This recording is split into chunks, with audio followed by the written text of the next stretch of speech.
Identity Maze, where we explore the paradox of human connection in the global age. I'm Ava Dana. Let's step into the maze. A 19-year-old changes an entire sport. Attendance rises. Viewing figures increase. Young people start paying attention. A new generation discovers darts. By almost every measure, this should be a success story. And yet, the more successful Luke Littler becomes, the more hostility seems to follow him. Boos in arenas, abuse online, thousands of people forming opinions about someone they have never met. So how does that happen? How does a teenager who helped revitalize a sport become a target? And what does that tell us about the way humans think?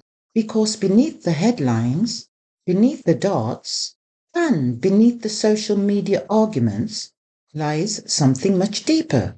A story about enemies, a story about belief, a story about picking sides, and perhaps most importantly, a story about what happens when a person stops being seen as a human being and starts becoming a symbol.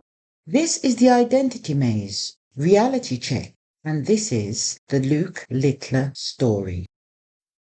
For anyone unfamiliar with darts, Luke Littler is not just another successful player.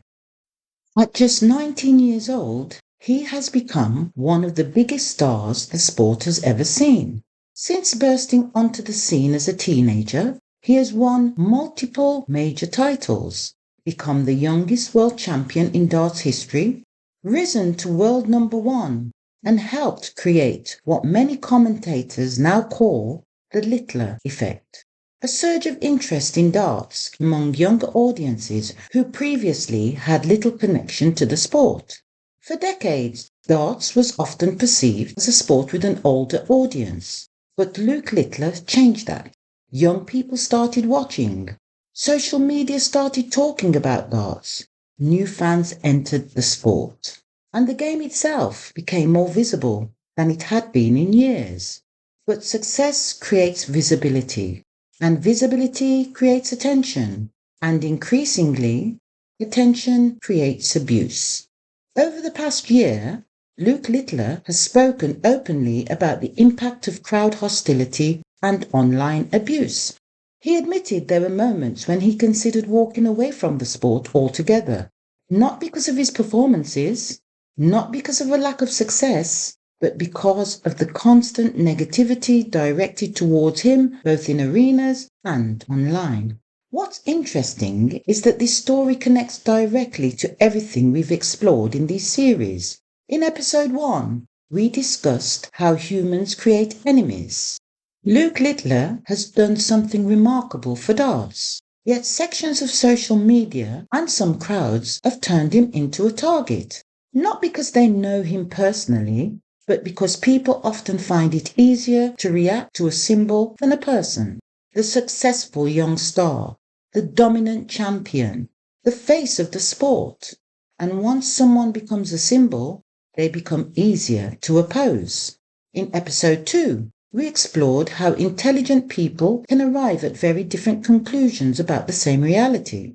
If you spend time on social media, you'll see this happening constantly. One group sees Luke Littler as the future of darts. Another sees arrogance. Another sees overexposure. Another sees someone receiving special treatment.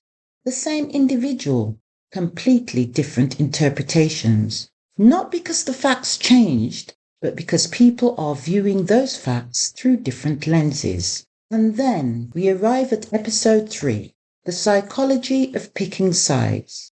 Because social media rarely rewards patience, it rewards reaction.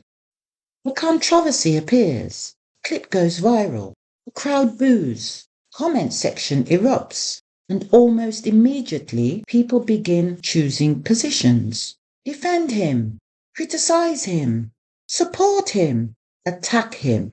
Very few stop and ask the harder question. Do I actually understand the situation? Instead, the side is chosen, and the explanation often comes afterwards.